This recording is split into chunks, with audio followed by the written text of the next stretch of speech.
The great hall of the interstellar Concord floated high above a swirling nebula, a sea of purple and gold light where stars were born. It was a place of peace, of logic, of perfect order. Around a massive circular chamber, hundreds of alien species sat in silence. Some hovered in the air like mist. Others stood on 6 legs, or pulsed with soft inner light. They had lived for thousands of years. They had seen empires rise and fall. They believed they had seen everything. Then came the message, a simple signal, sent from a small blue-green planet on the edge of known space. It repeated every 30 seconds, like a heartbeat. This is Earth. We are ready to join the Concord. At first, no one spoke. Then a ripple of confusion moved through the hall. A being made of liquid silver, Counselor Zin, let out a sound like wind through glass. It was laughter. Earth, Zin said, voice dripping with amusement. You mean the planet with the violent animals. The one that still burns dirty fuel and fights over invisible lines in the dirt. Another voice, deep and slow, like grinding stone, joined in. It was Vex, the archivist, a creature of living crystal. They are unstable, emotionally loud. They create art one day and war the next. They are dangerous. A few aliens nodded. Some even looked afraid, but not all. Commander Carroll of Drakethar, a warrior with 8 cold eyes and armor forged in molten iron, leaned forward. They are chaotic, yes, but they have survived their own madness. That is not weakness. That is strength. No one answered. The idea was too strange. On the central screen, images of Earth played, cities glowing at night, children running through fields, scientists in labs, soldiers in battle, a man crying as he held a newborn baby. Music played soft, sad, full of feeling. No one in the hall had ever heard anything like it. "What is that noise?" asked a floating Jarn being. "It has no pattern, no logic." "It's called music," said a young Scythian observer. "Humans make it when they feel too much." The hall fell quiet again. Then Zin waved a long shimmering arm. Let them come. Let them observe. But no weapons, no vote. And if they cause even a spark of chaos, they are gone. And so, Earth was allowed in, not as equals, but as curiosities, like children at a table of kings. 3 days later, the human ship arrived. It was called Odyssey 1. It was not beautiful. It was not fast. It had no cloaking field, no gravity drive, no shimmering shields. It was made of steel and fire, shaped like a box with wings. It moved slowly, trailing smoke and pride, when it docked. The airlock opened with a hiss, and out stepped 3 humans. First was Captain Ria Solis, tall, dark-haired, eyes sharp like broken glass. She wore a simple gray uniform, clean but worn. She looked around, not with fear, but with quiet focus. Behind her came Dr. Elias Cho, calm and watchful, his hands steady. Then Dex Torin the pilot, grinning like he knew a secret no one else did. Last was Mirakel, the engineer, small and quiet, her fingers already moving like she was checking invisible wires. They stepped forward and bowed. A human gesture. The aliens stared. "You bent your spine?" asked the gas being. "Is that pain?" Ria smiled. "It means respect." Laughter again. Louder this time. Zin drifted forward, his form shifting like oil on water. "You are granted observer status. You speak only when spoken. 2. You carry no weapons. And if you disrupt the peace, you leave. Forever." Dex whispered to Mira, "They think we're jokes." Mira didn't smile. Let them. But Ria looked up at the stars, beyond the glass dome. She didn't care about their laughter. She had seen Earth burn. She had lived through storms, wars, and silence. She had watched humanity fall and rise again and again. And now, they were here. Not to conquer, not to impress, but to prove, somewhere deep inside, A quiet fire burned. The galaxy had laughed, but it would learn, because humanity had survived. Worse than mockery, and when they believed in something, they never backed down. Not ever. The first week on Orbital Haven was quiet for the humans. Too quiet. They walked the silver halls, heads high, but felt the stares. Whispers followed them, like shadows. Some aliens looked away, others stared too long, as if humans were puzzles they couldn't solve. Captain Rhea Solis didn't mind. She had spent her life being underestimated on Earth, in the military, in science. She was used to proving herself. But then, the sky screamed. An alarm tore through the station, a deep, pulsing red light, and a voice from the walls. Warning, unidentified object on collision course. Estimated impact to 42 minutes. On the main view screen, the threat appeared, a mountain made of rock and ice. Twice the size of Orbital Haven, hurtling through space at deadly speed. It had no name, no origin, just destruction. Panic spread. Alien leaders shouted in their own languages. Screens flashed with data, plans, escape routes. The Concorde's defense fleet powered up, ships of light and silence, armed with weapons that could split planets. They fired. Beams of energy cut the dark. Gravity tugs pulled at the asteroid, but it didn't slow, it didn't turn, it just kept coming. Zin floated above the command deck, voice calm but tight. Evacuation protocol activated. All non-essential personnel to escape pods. This station will be abandoned in 30 minutes. Gas beings drifted toward exits. Crystal warriors loaded families onto ships. Even Vex, the old archivist, began shutting down systems. It was over then. A voice cut through the noise. We can stop it. Everyone turned. Rhea Solis stood at the center of the room, calm, eyes locked on the screen. Zin blinked. You, with one weak ship? You have no weapons, no power. You are observers, not saviors. Rhea didn't flinch. We don't need weapons. We need time and soil. Soil, Vex growled. You mean dirt? What is dirt doing in space? Doctor. Elias Cho stepped forward, calm, holding a data pad. We use special lichen, tiny life forms. We grow them on the asteroid. They eat the rock, make it weak. Then we push it, just enough to change its path. Silence, then laughter. Dex Torin grinned. Yeah, we're gonna garden the apocalypse. Even Mira almost smiled, but Corral stepped forward, his 8 eyes glowing. It is strange, but not impossible. The Concorde relies on force, but Earth, they understand life, and life changes everything. Zin waved a hand. Fine, you have 10 minutes. If you fail, we leave without you. Rhea nodded. That's all we need. The Odyssey 1 launched. Dex flew like a man born in the stars. Sharp turns, quick burns, dodging debris. His hands danced over the controls. Come on, old girl. Don't die on me now. Mira worked below deck, loading the lichen canisters. Green, glowing, alive. These little things saved deserts on Earth. Let's see what they can do out here. Dr. Cho watched the asteroid grow larger on the screen. This isn't about strength. It's about patience. Like healing a wound. Slow, steady, but sure. Rhea stood at the front, silent. She thought of Earth, of wildfires, floods, wars, of people planting trees in ruins, building homes from rubble, feeding strangers when they had nothing. That was humanity. Not power, not speed, but never giving. Up. They landed. The surface was dark, cracked, frozen. Mira opened the hatch and rolled out the canisters. With a hiss, green mist sprayed across the rock. Lichen deployed, she said. Now we wait. Wait, Dex shouted. We have 6 minutes. But then movement. Tiny green threads crawled through the cracks.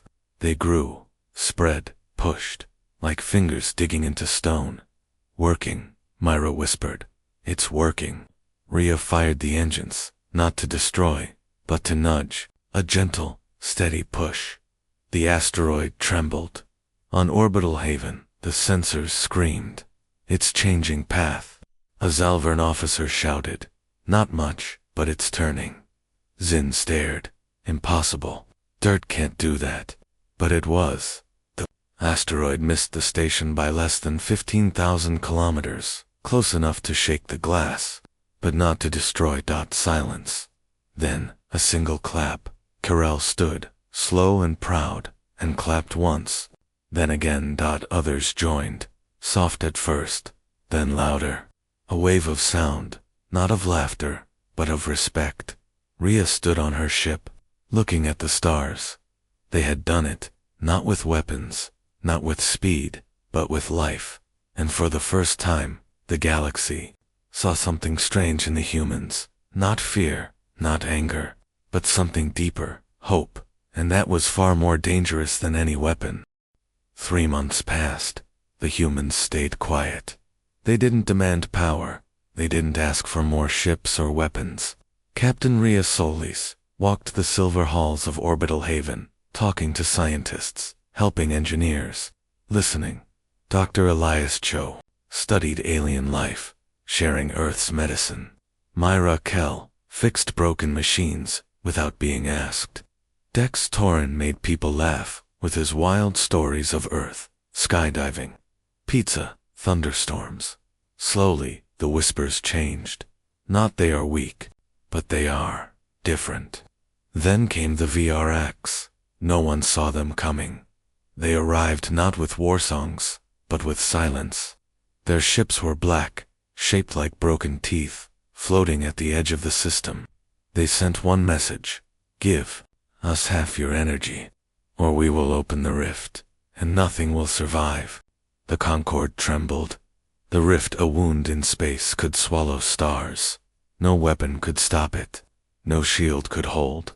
So the leaders talked. They planned peace. They offered trade. But then the lies began. First, a message from Earth's old enemies. Human rebels have stolen Concorde weapons. They plan to destroy the station. Then, Captain Solis is a spy. She works for the Vrax. Then, humans poisoned the water supply. 3 species are dying. Screens flashed with fake videos. Voices sounded like Rhea's. Photos showed her shaking hands with Vrax commanders. It was all lies. But they spread fast. Fear is faster than truth. Alien species turned on each other. The Gasborn blamed the crystal mines. The Silthians shut their borders. Even Carol's warriors stood guard, unsure who to trust. Sin stood in the council chamber, voice shaking. We are falling apart. We followed logic for 10,000 years, and now we burn because of stories. Vex, the archivist, looked broken. We cannot fight what we cannot see. The enemy is not out there. It is in our minds. And in the quiet corner of the station, the humans watched. Dex punched the wall. They're using our past against us. War, lies, betrayal. They're turning us into monsters.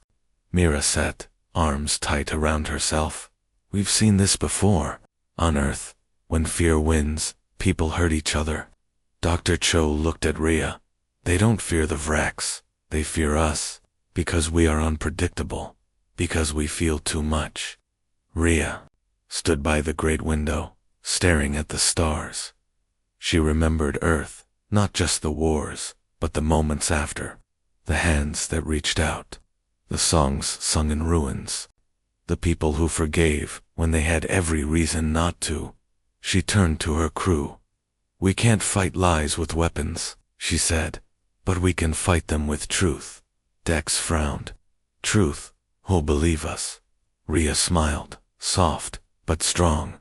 Not just our truth, all of it. That night, the humans worked. Mira rewired the Odyssey 1's core, turning it into a signal tower.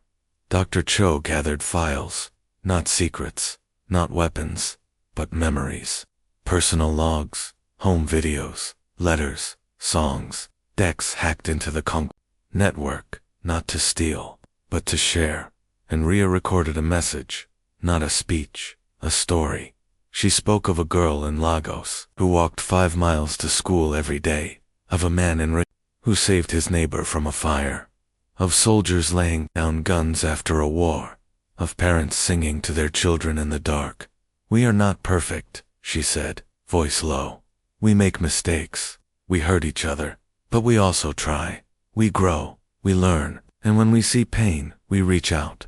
The signal went live, not just to the station, to every ship, every planet, every mind in the Concorde. And then the memories poured out. A child's first laugh, an old couple dancing in a kitchen, a scientist crying when she cured a disease, a soldier writing a letter to the family of his enemy. Real, raw, human, no edits, no lies, just life. And something strange happened. The lies stopped. Because when the galaxy saw real pain, real love, real hope, they recognized it. Even the Vrax fleet froze.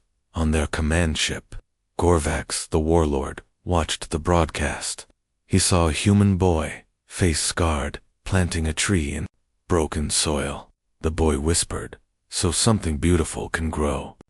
Gorvax didn't move. His crew looked at each other. One said, "We used to plant trees too, before the wars." Another, "We forgot how."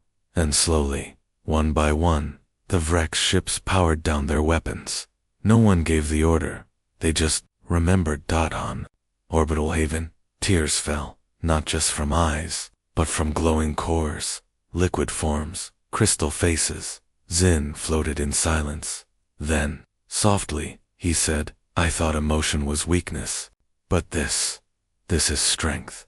Karel stood tall. They didn't fight with force, they fought with soul. And Rhea looked at her crew. They had done it. Not with fire, not with war. Peace returned, but not the old kind. It was different. Now, deeper. The Vrax did not leave as enemies. They stayed, not as conquerors, but as guests. They spoke little, watched much, and slowly they began to ask questions. Why did the boy plant the tree? Why did the soldier cry for his enemy? No one had answers at first, but the humans did. Dr. Elias Cho sat with Vrax elders, not as a scientist, but as a friend.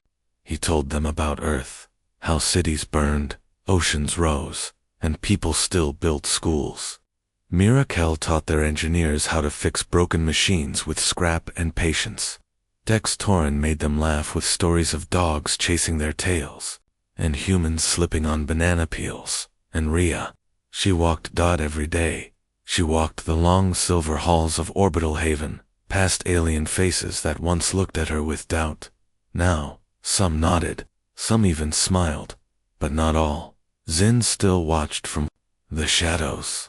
He had bowed. He had spoken kind words, but in his mind, a question burned. Are they truly peaceful, or are they just waiting? Then came the test.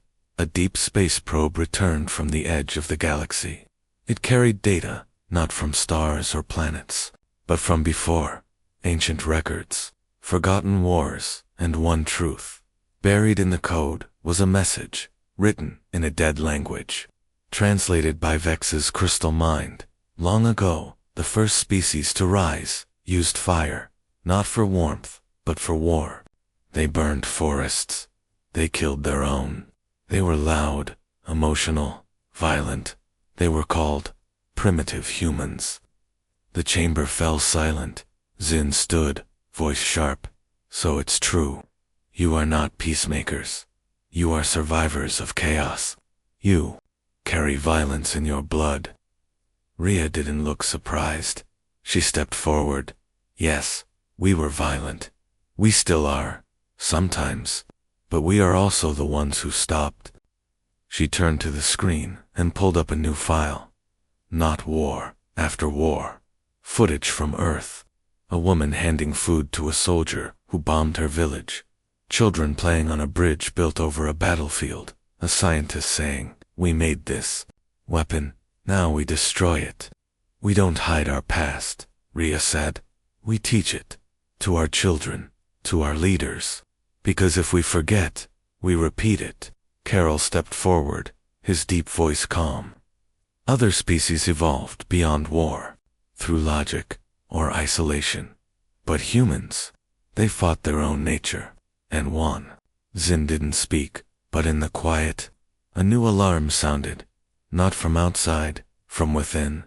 A fire had broken out in Sector 7, the old storage deck, oxygen-fed, spreading fast. Trapped inside, 20 alien children, on a school tour. The Concorde froze. Their systems were perfect, their minds brilliant. But fire, chaos, panic. They had no plan, but the humans did. Myra, seal the vents, Rhea shouted. Dex, get the Odyssey ready for medevac. Elias, organize triage. And then, without waiting, Rhea ran into the smoke. Alarms screamed, lights flashed red. The air burned, but she didn't stop. She found the children, crying, scared, huddled together. One was hurt. Another couldn't breathe. She carried them, one by one, through flame, through falling metal. Her suit scorched. Her lungs burned, but she kept going. Behind her, Myra rerouted power, cutting oxygen to slow the fire. Dex flew the Odyssey 1 right up to the broken window, holding it steady as kids jumped into his arms. Dr. Cho waited below, ready with medicine, in calm hands. In less than 10 minutes, all 20 were safe. Rhea collapsed on the floor, coughing, her face black with soot. Silence followed. Then, a single clap. K, single quotes rill, then, another, and another, until the whole chamber echoed with sound. Not of machines, but of hearts. Zin stepped forward, not with pride, but with something new, humility. You didn't think. You acted, he said. No plan, no order, just you. Rhea looked up, weak but awake. That's what humans do. When someone is in pain, we run toward it. That night, the stars seemed brighter. The Vrax sent a message. We will learn from you. The Concorde voted. Earth was no longer an observer. They were equals. But Rhea didn't celebrate. She stood at the glass, watching the endless dark, because she knew the truth. The galaxy now respected them. But deep down, some still feared them. And they should, because humans were not the strongest, not the fastest, not the smartest.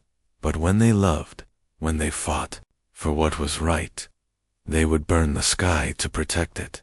And that was something no logic, no law, no empire could ever control. The peace didn't last. It never does.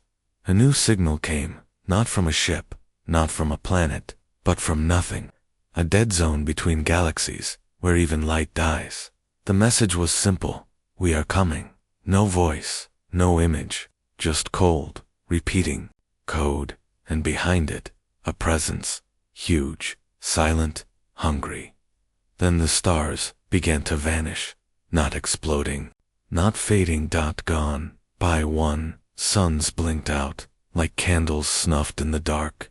No energy burst, no shockwave, just emptiness. The Concorde called it the hollowing. Scientists studied it. Psychics dreamed of it. Machines predicted it. No one understood it, except Rhea. She stood in the observation deck, eyes locked on the edge of the galaxy, where the black was spreading. It's not a weapon, she whispered. It's a mind. Dr. Elias Cho came beside her, like us feeling, thinking. Rhea shook her head. No, it feels empty, like a person who forgot how to love. And now, it takes everything just to feel something. Dex ran in, face pale. Captain. Sensors show it's changing path. It's not just moving, it's learning, and it's heading straight for orbital haven. Panic returned. Zin floated fast into the council chamber. Evacuate now. We cannot fight what we cannot. See? Karel stood firm. And go where? It will follow. It will eat every star, every world. We must stop it. Vex pulsed with fear light. How? Our weapons do nothing. Our logic fails. It does not speak. It does not bargain. Then Mira spoke, quiet, but sharp as glass. What if it can't speak? What if it never learned how? Silence. Rhea turned. You're saying it's not evil. It's lost. Mira nodded. Like a child born in the dark. It doesn't know kindness. It only knows hunger. The room froze. All their plans, weapons, shields, escape, meant nothing. This wasn't a war of force. It was a war of understanding. Rhea made her decision. We don't fight it. We reach it. No, Zin shouted. You'll be destroyed. Maybe, Rhea said. But if we don't try, everyone dies. The Odyssey One launched again, not with weapons, but with sound, music, voices, laughter, recordings from Earth. A baby's first cry. An old man laughing.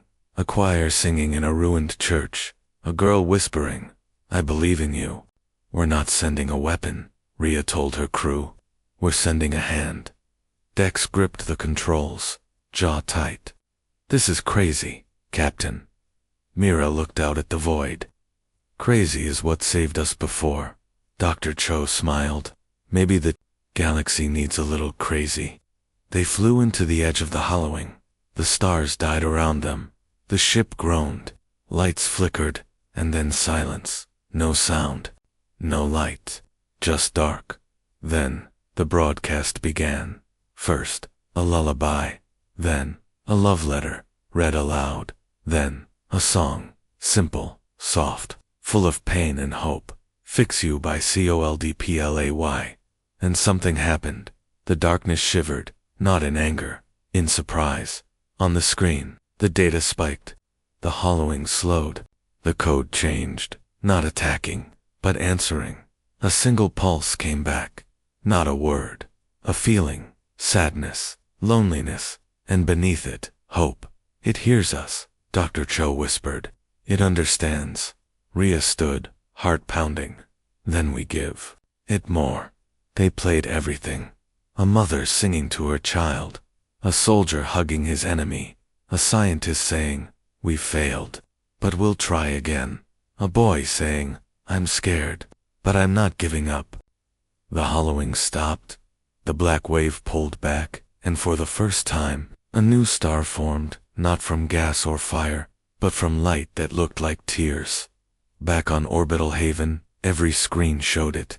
Zin floated in silence. It cried. Karel placed a hand on his chest. It remembered what it was to feel. The threat was gone, not defeated, healed, when the Odyssey One returned. No one laughed, no one doubted. They stood in the docking bay, hundreds of aliens, waiting, and when Rhea stepped out, burned, tired, but alive, they did not cheer.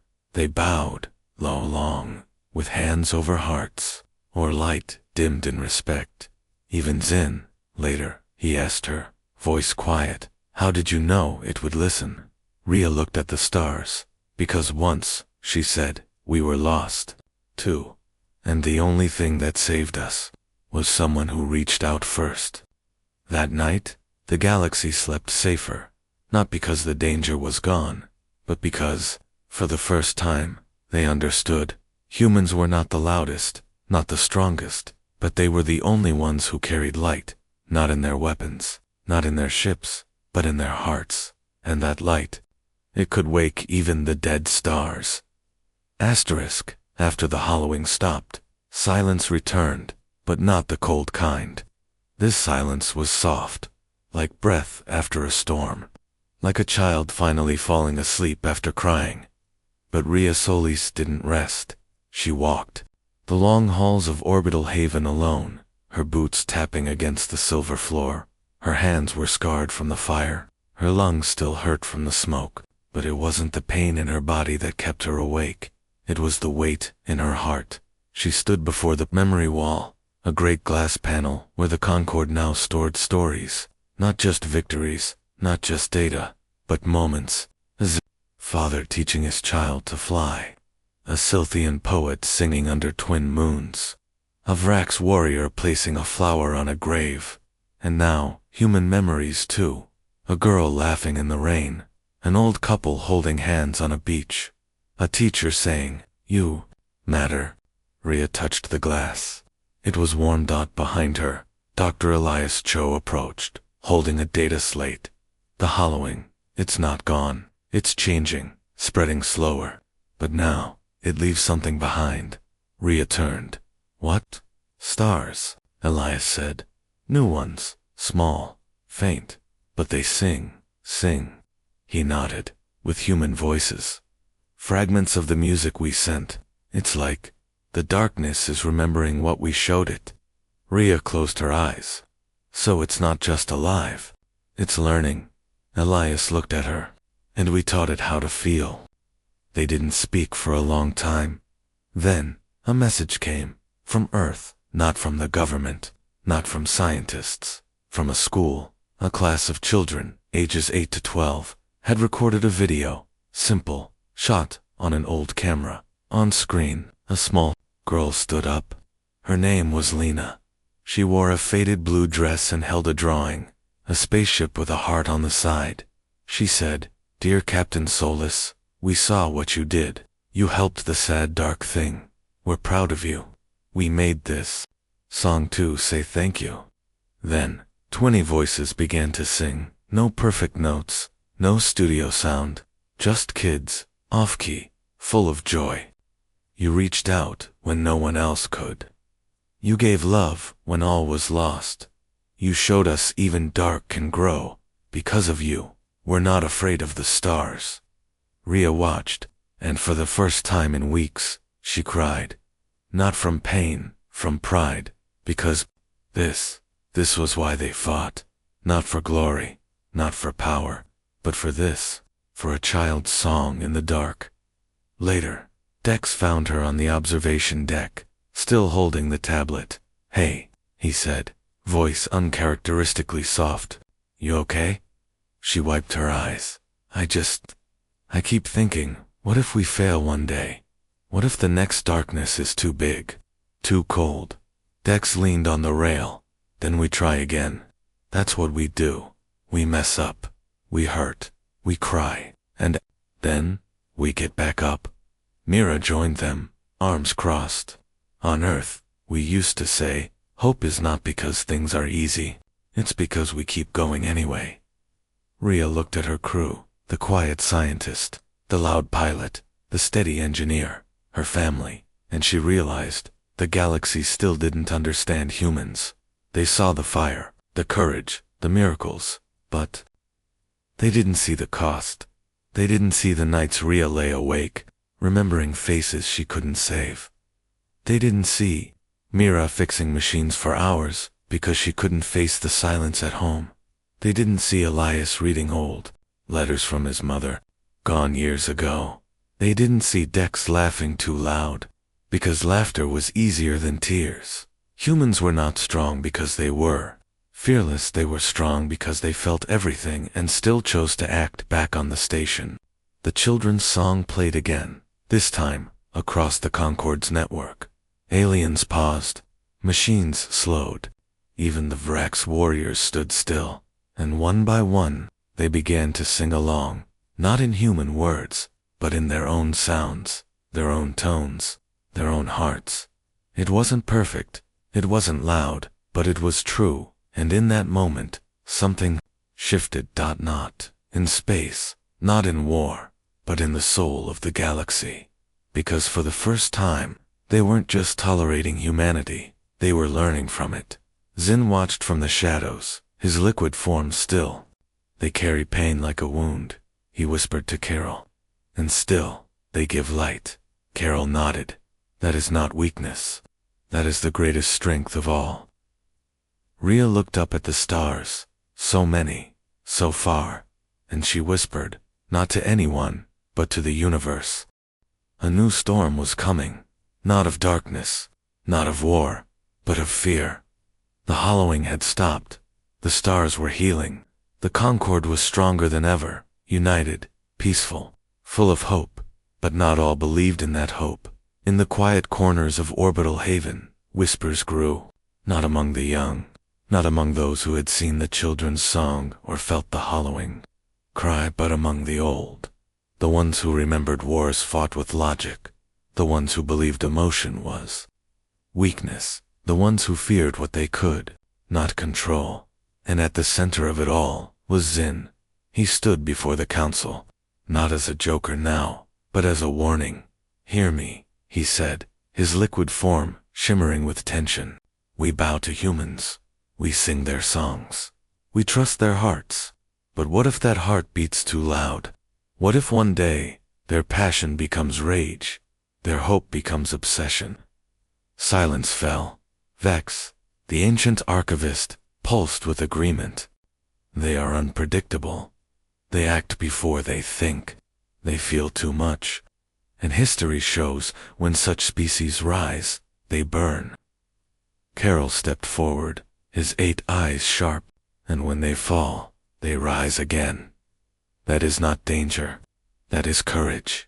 But Zin would not back down. "I do not hate them," he said. "I fear them, not because they are weak, but because they are too strong. They do not obey rules. They do not wait for orders. They see pain, and they move. And that is the most dangerous power in the universe." A vote was called, not to expel Earth, but to limit them. No more command roles, no access to deep space weapons, no influence over galactic law. "Just in case," Zin said, "for the safety of all." The chamber buzzed. Some agreed, some hesitated, some stayed silent, and the humans, they watched. Rhea stood in the observation deck, arms crossed, face calm, but inside, fire burned. Not anger, disappointment. She had fought for peace. She had risked her life. She had shown the galaxy that love could heal even the darkest mind. And now, they wanted to lock her kind away, not for what they did, but for what they might become. Dex paced like a caged animal. "Can you believe this? After everything, we save them, and they call us dangerous." Mira sat quietly, fingers tracing the edge of her engineer's badge. "They're afraid of what they don't understand. We feel, we care, we act. That scares them." Dr. Elias Cho looked out at the stars. "Fear is easier than trust." Rhea didn't speak. She walked through the silver halls, past alien faces that once bowed. Now, some looked away. She reached the memory wall, and there, among the stars and songs, she saw something new. A recording had been added, not from Earth, not from a human, from a Verax child, small, scarred, voice soft. "I used to think war was normal. My father said strength is silence.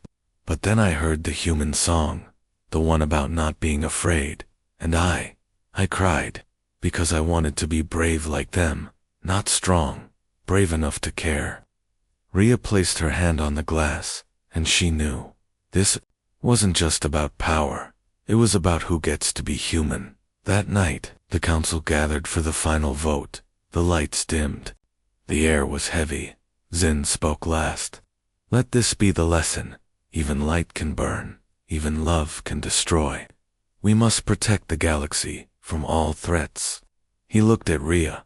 She stood, not in uniform, but in a simple earth jacket, worn, patched, with a faded flag on the shoulder. She walked to the center. No music, no weapons, no grand speech. Just her voice.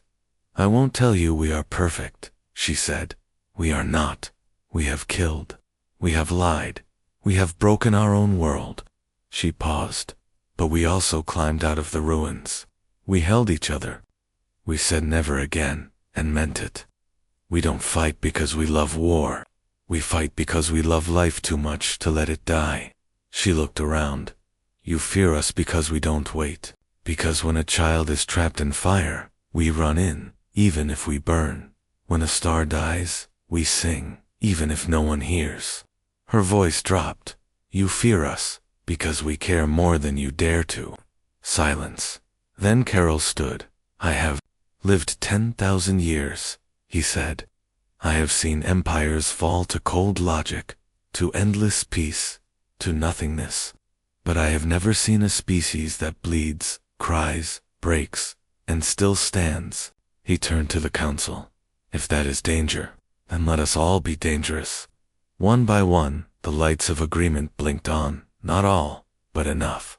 The motion to limit humanity was rejected.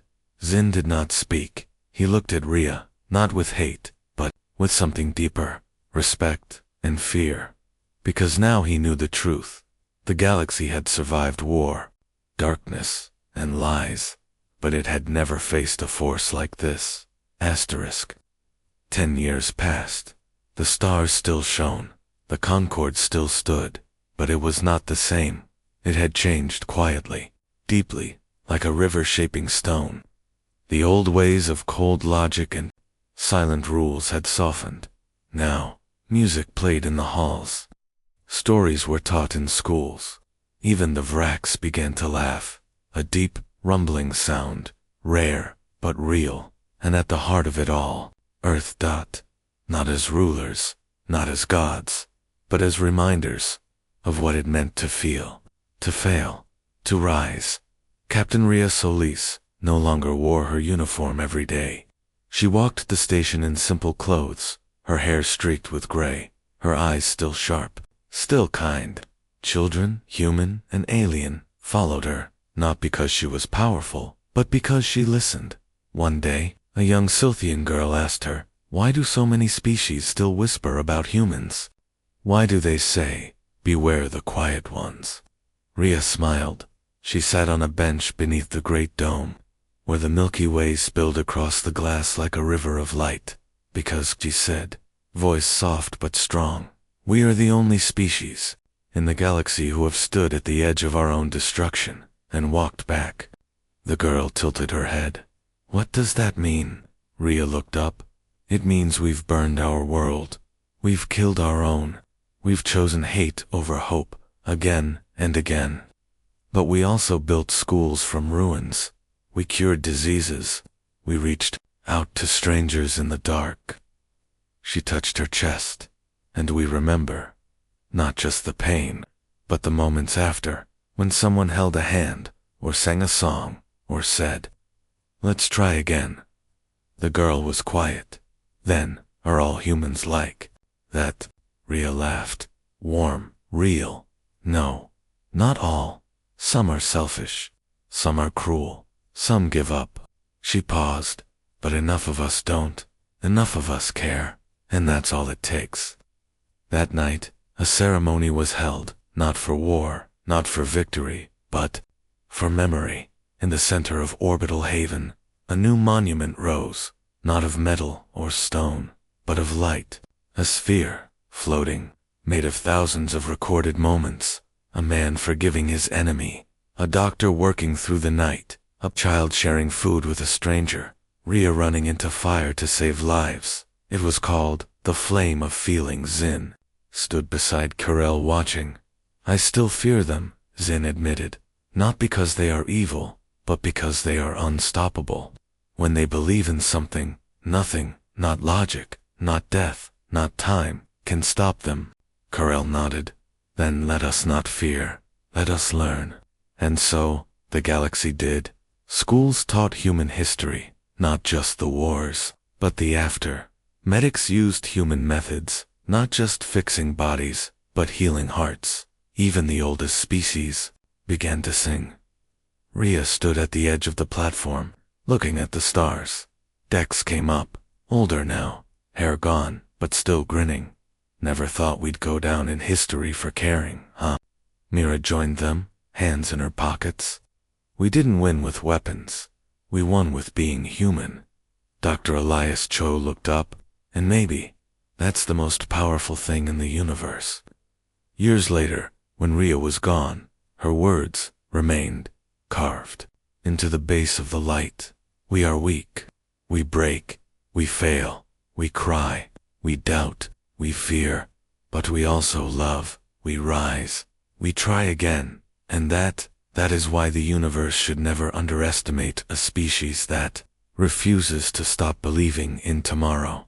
And far away, in the quiet between stars, where new suns were born from the ashes of the hollowing. A single pulse echoed, soft, warm, alive. It carried a child's voice, singing not in fear, but in hope, and the galaxy, for the first time,